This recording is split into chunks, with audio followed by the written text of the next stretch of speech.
नमो नमो वरेण्याय वरदायां सुमालिने ज्योतिर्मय नमस्तुभ्यं अनन्तायाजिताय ते त्रिलोकचक्षुषे तुभ्यं त्रिगुणायामृताय च नमो धर्माय हंसाय जगज्जननहेतवे नरनारीशरीराय नमो मीडुष्टमाय ते प्रज्ञानायाखिलेशाय सप्तास्वाय त्रिमूर्तये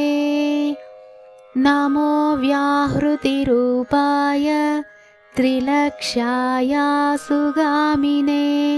हर्यस्वाय नमस्तुभ्यं नमो हरितवाहवे एकलक्षविलक्षाय बहुलक्षाय दण्डिने एकसंस्थद्विसंस्थाय बहुसंस्थाय ते नमः शक्तित्रयाय शुक्लाय रवये परमेष्ठिने त्वं शिवस्त्वं हरिर्देव त्वं ब्रह्मा त्वं दिवस्पतिः त्वमोङ्कारो वषट्कारः स्वधा स्वाहा त्वमेव हि त्वामृते परमात्मानं न तत्पश्यामि दैवतम्। इति श्री सौरपुराणे प्रथमोऽध्याये मनुकृत श्री सूर्यस्तुतिः।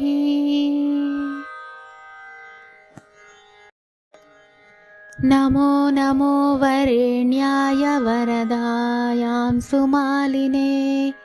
ज्योतिर्मय नमस्तुभ्यं अनन्तायाजिताय ते त्रिलोकचक्षुषे तुभ्यं त्रिगुणायामृताय च नमो धर्माय हंसाय जगज्जननहेतवे नरनारीशरीराय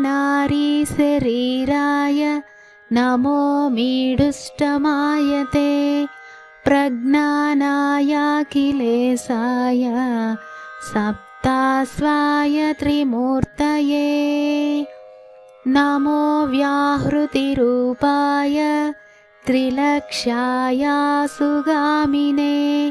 हर्यस्वाय नमस्तुभ्यं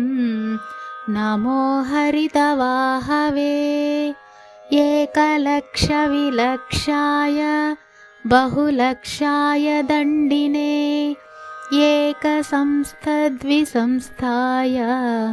बहुसंस्थाय ते नमः शक्तित्रयाय शुक्लाय रवये परमेष्ठिने